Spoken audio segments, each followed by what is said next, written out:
வணக்கம். நீங்க அடிக்கடி வேலைகளை தள்ளி போடுறவரா? அப்போ இந்த அலசல் உங்களுக்கு தான். பல நேரங்கள்ல ஒரு வேலைய ஆரம்பிக்க நமக்கு ஒரு ஸ்பார்க் அல்லது உந்துதல் வேணும்னு நாம நினைப்போம். ஆனா சட்டுன்னு மறையிற அந்த ஸ்பார்க்க நம்பி இருக்கிறத விட எப்பவுமே உழைக்கிற ஒரு ஸ்ட்ராங்கான இன்ஜினை எப்படி உருவாக்குறதுன்னு தான் இன்னைக்கு நாம விரிவா பார்க்க போறோம். தள்ளி போடுற பழக்கத்தை முறியடிக்க இது உண்மையிலேயே ஒரு அட்டகாசமான உளவியல் வழிகாட்டி. உங்ககிட்ட ஒரு கேள்வி.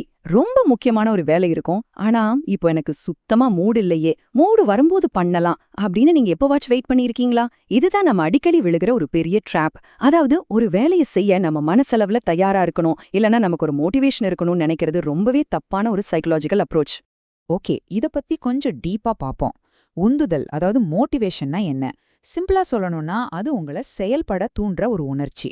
உளவியல் ரீதியா பார்த்தா இது நம்ம மூளையோட ரிவார்டு சிஸ்டம் மற்றும் டோபமைன் சுரப்போட சம்பந்தப்பட்டது.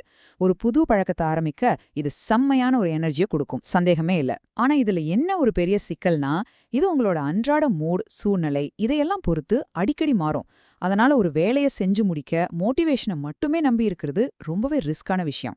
இப்போ அதுக்கு நேர்மாறா இருக்கிற சுய கட்டுப்பாடு, அதாவது டிசிப்ளினை பத்தி பாப்போம். டிசிப்ளின்னா என்ன தெரியுமா?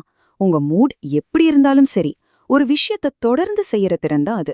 இது பழக்க வழக்கங்கள் மூலமாவும் தெரிவான திட்டமிடல் மூலமாவும் உருவாகுது. ஆரம்பத்துல இதை உருவாக்குறது கொஞ்சம் கஷ்டமா தெரிஞ்சாலும் திரும்ப திரும்ப செய்யும்போது இது மோட்டிவேஷனை விட ரொம்பவே நம்பகமான ஒரு ஸ்ட்ராங்கான சிஸ்டமா மாறிடும். இப்போ இது ரெண்டுக்கும் உள்ள முக்கியமான வித்தியாசத்தை பார்க்கலாம். மோட்டிவேஷன் அப்படிங்கிறது நம்ம உணர்ச்சிகளால இயங்குறது. எப்போ வரும் எப்போ போகும்னு கணிக்கவே முடியாது.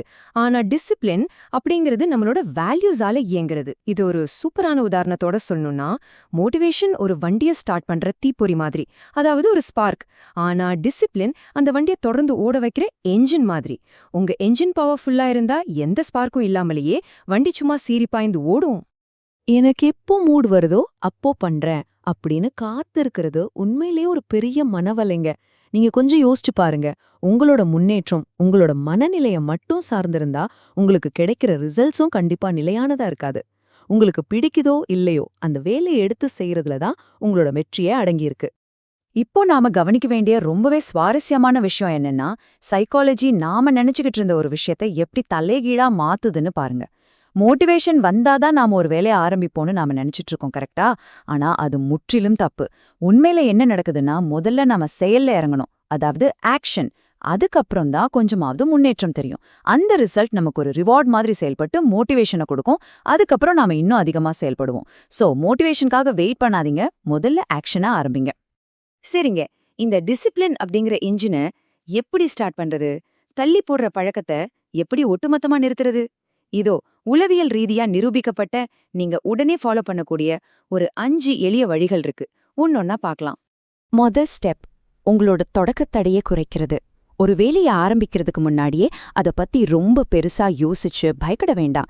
மினிமம் வயபிள் எஃபர்ட் அப்படிங்கிற விதியை இங்க பயன்படுத்துங்க. அதாவது நீங்க படிக்கணும்னு நினைச்சா ஒரே நாள்ல ஒரு பெரிய புத்தகத்தையே முடிக்கணும்னு நினைக்காம வெறும் ஒரு 5 நிமிஷம் மட்டும் படிக்கலாம் அப்படின்னு முடிவெடுங்க. இது உங்களோட மனத்தடியை ரொம்ப ஈஸியா உடைச்சிடும். ரெண்டாவது ஸ்டெப், உங்களோட வில் பவரை, அதாவது மன உறுதியை மட்டுமே நம்பியிருக்காம தூண்டுதல்களை பயன்படுத்துங்க. சைக்காலஜில இதை கியூஸ்ன்னு சொல்வாங்க. உங்களோட புது பழக்கத்தை ஏற்கனவே நீங்க தினமும் செய்யற ஒரு சாதாரண வேலையோட இணைச்சிடுங்க. உதாரணத்துக்கு, பல் துலக்கின உடனே நான் ஒரு பக்கம் படிப்பேன், இல்லனா மதிய சாப்பாட்டுக்கு அப்புறம் ஒரு 10 நிமிஷம் நடப்பேன் அப்படின்னு பழக்கப்படுத்துங்க. இப்படி பண்ணும்போது உங்களுக்கு அதிக வில் பவரே தேவைப்படாது, உங்க மூளை தானாகவே செயல்பட பழகிடும். மூணாவது ஸ்டெப், இது ஒரு அருமையான சைக்கலாஜிக்கல் கான்செப்ட்.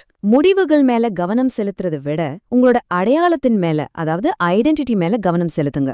நான் எக்ஸசைஸ் பண்ணி உடம்ப குறைக்க போறேன் அப்படின்னு ஒரு அவுட்கம் மட்டும் மைண்ட்ல வைக்காம, நான் தினமும் எக்ஸசைஸ் செய்யற ஒரு நபர் அப்படின்னு உங்களை நீங்களே நம்பத் தொடங்குங்க.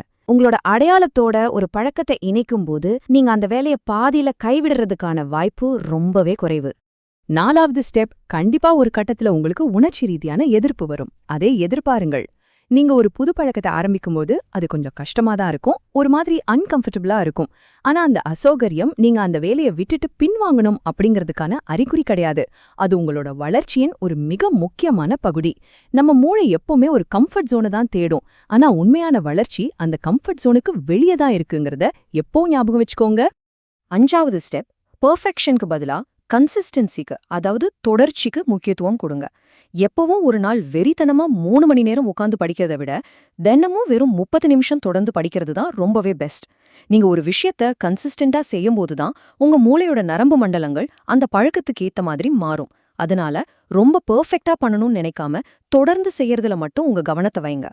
சோ இங்க மிக முக்கியமான விஷயம் என்னன்னா, நாளைக்கு காலையில இருந்து உங்களோட இந்த தள்ளி போடுற பழக்கத்தை உடைக்க இந்த ஒரு சிம்பிளான கேள்வியை உங்ககிட்ட கேட்டுக்கோங்க. இன்னைக்கு எனக்கு மூட் இருக்கா, மோட்டிவேஷன் இருக்கா அப்படின்னு கேக்குறத விட்டுட்டு, எனக்கு மூட் இருந்தாலும் சரி இல்லாட்டியும் சரி, இப்போ நான் செய்யக்கூடிய மிகச்சிறிய செயல் என்ன அப்படின்னு கேளுங்க. அந்த சின்ன ஆக்ஷனை உடனே செஞ்சு முடிங்க. ஃபைனலா சொல்லணும்னா, மோட்டிவேஷன் உங்களை தயாரான மாதிரி உணர வைக்கும். ஆனா டிசிப்ளின் தான் உங்களை உண்மையிலேயே நம்பகமான ஒரு நபரா மாத்தும்.